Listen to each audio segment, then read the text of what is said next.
Hey, this is Anney and Samantha. And welcome to Stuff I Never Told You, a production of iHeartRadio.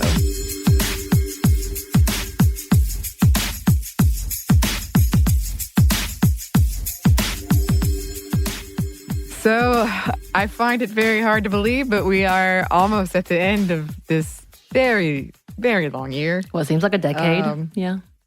It does seem like a decade. It was the beginning of a decade, and it feels like we've filled a whole decade inside of it. You know what? I blame those archaeologists who decided to open the damn mummies. The mummy tomb? You're right. Somebody get them on the horn. I thought it was my fault because of my New Year's resolution of stay in more, but no. Definitely the mummy, the archaeologists with the mummy tomb. Oh, remember murder hornets? What about them? Oh, my God. So many things. So many extra diseases. And you're like, what? Why? Yeah. Yeah. I mean, it was almost comical in a terrible, sad way of how much bad news. I'd be like, well, how is this possible? Why? Am I in an Onion article right now? So, as we said in a previous episode, we are wrapping up the year with a few lighter things, a few things that are less research, because we are trying to take some time off for at least for me, decompress. Right. Decompress. And we wanted to talk about what happened in 2020 for us specifically.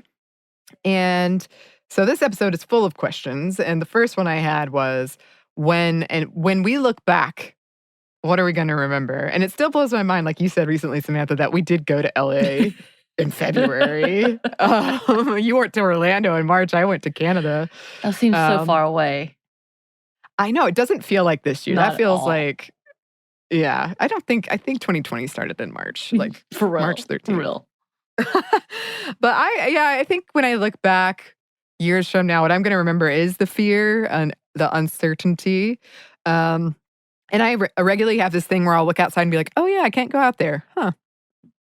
But also friends in the virtual happy hours, the game nights, the horror movies, the depths I've plumbed of horror movies. The Last of Us 2, for sure, which getting that game during a pandemic was interesting. Mm-hmm. The fan fiction, so much fan fiction. So much.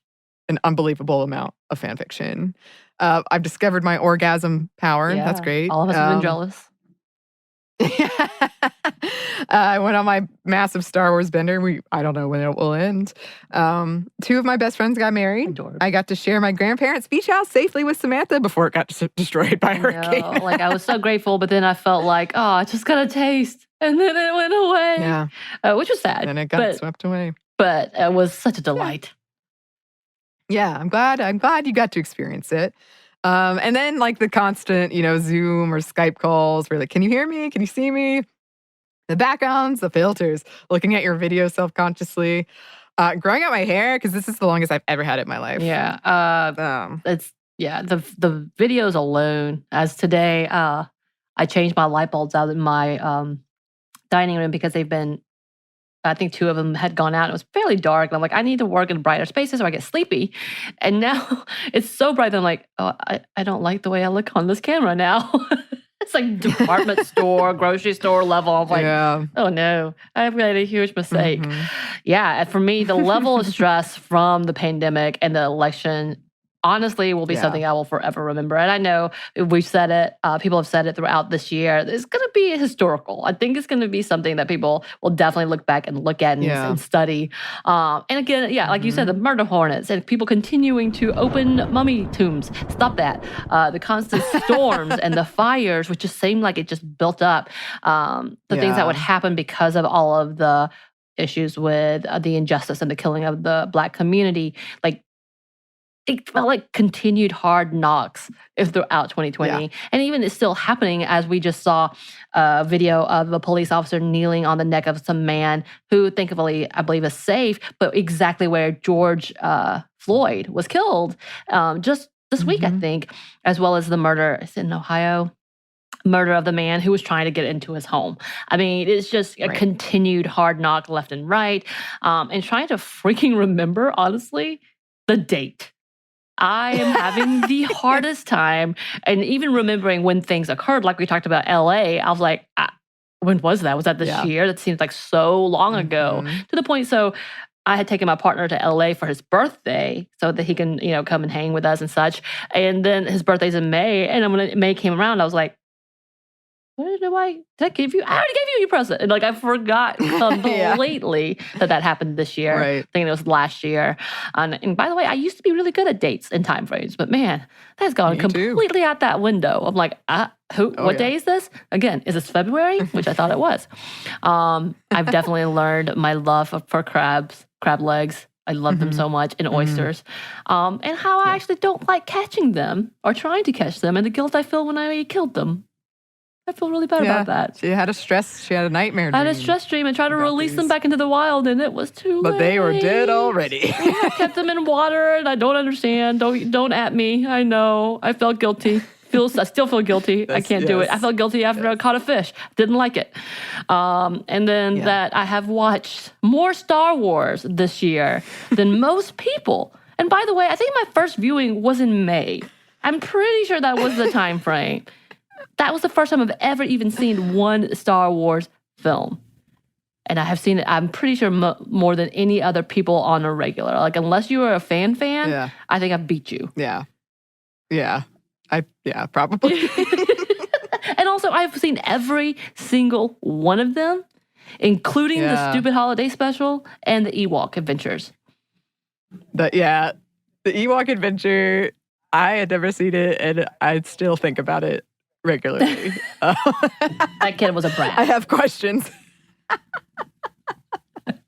So I'll remember that as well. I'll remember that. And then things that we're proud of in this year, they feel kind of silly in the scheme of things because we haven't been able to go out and do much. I did a lot of stuff around my apartment I've been putting off that I'm kind of proud of. But I finished that D&D campaign that I talked about it during our drama series when we first started together, Samantha. So it's been 2.5 years, I think. I've pretty much kept up friendships. I stayed inside like a boss. Wow. You sure did. Yeah.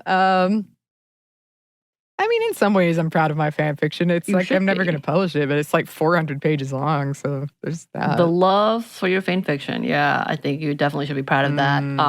I honestly can't. I feel like this year, again, I can't figure out what I've done and what I haven't done. So I guess for the most part, I'm proud that I've survived without any real depressive slips. I've been able to catch it, and I've been able to get my self-help that I needed, and I've been able to surround myself and catching those moments. So I am proud of that in that sense that I've been able to survive that. I am proud of the boundaries that I've been able to set between myself and my family for my mental health. And I think that's something I am proud of because not being able to go out and do things, and being able to say no has been quite nice. And so I feel like it's going to be a teaching moment for later on. But I've been proud of that. Outside of that, I feel like I'm being fairly lazy in comparison to. So I may think of some things later. But yeah. Well, like we said, you did kind of start on this pretty seriously on this podcast this year. And we were able to do it from our home studios. Right. So that's something. Sure. Sure. Yeah. Sure. There are certainly some things I have become more mindful, and I'm proud of that. But because of that, I've realized I got to work on my coping skills because this should have been the perfect time for me to deal with a lot of the things I was trying to deal with. But now I realize that was more of a symptom than a problem. Right. But anyway, that's for me to figure out later. I guess speaking of, I things we've learned, I'm really good at being alone, which I wasn't sure that was going to be the case at the beginning of this. But no, I'm good. Haven't gotten bored. Been busy. And I can be mindful. And I like wearing pajamas, and I don't understand why I haven't been doing this all the time. And I will say I feel really humbled as a human being. I've always felt like a really, well, no, that is not true at all. But in my adult life, I've felt pretty healthy and pretty strong. And this was a real check for me of no, you're infallible too. You could, not infallible. That's the opposite of what I'm trying to say. COVID could get me too. And that was frightening. And I mean, I guess we always joke about how younger people think they're immortal. But this was a real check of like, oh, no. Okay. Right.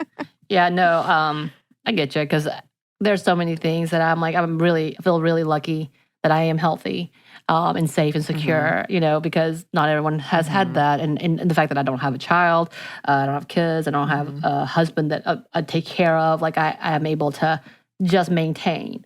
So I can't imagine what that looks like as a whole big family, And so I feel thankful, not that I feel thankful I don't have them, I just feel thankful that I'm able to keep up and be where I am and be as conscious of not having to constantly worry about the things around me. You know what I mean? And then at the same time, I also think showering is overrated. That's what I learned, especially every day.